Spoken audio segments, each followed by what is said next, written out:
Hey guys, Jeannie Johnson with LPT Realty. So I am driving to a house that I'm getting ready to list, and we're just kind of thinking about the market and what's going on right now. And I had a client ask me the other day that said they wanted to buy a bigger house because they need another bedroom. So should they sell their house first or make an offer first? So that is the million-dollar question. So the main thing is, I think it depends on the price range.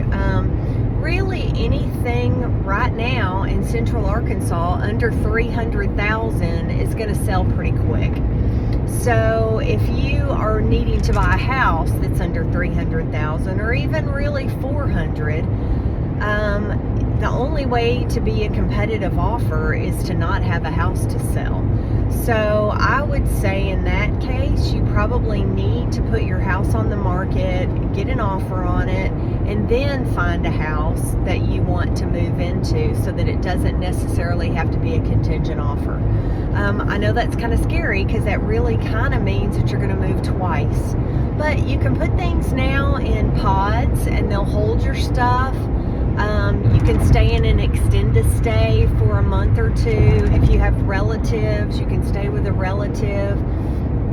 So that, for me, would be a great plan because that's going to give you better leverage as far as making an offer on a new house.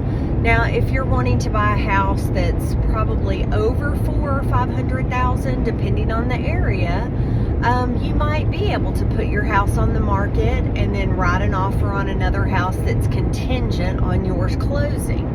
And what that means is that when you make an offer that's contingent, you are not bound to that house unless your house closes. So normally the way that works is you write an offer on a house and say you want to close on September 15th on the new house.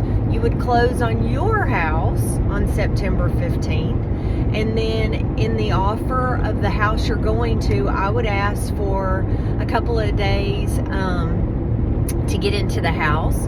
And then on the house that you're selling, you would also ask for maybe 4 days for you to get out of your house and into the next house. And that's what's called a delayed occupancy.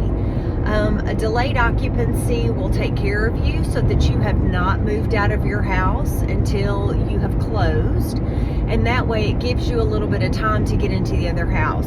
There's all kinds of contracts that we have that protect you, that protect the seller, that says you have to have insurance during that time. So everyone is protected, but that way you have a little bit better of a timeline for when you're moving.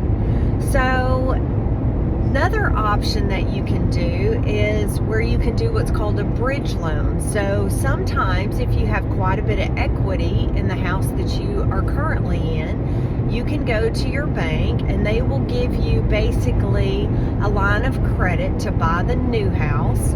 And then once your house that you're living in closes, then they apply all of that equity to the loan on the new house.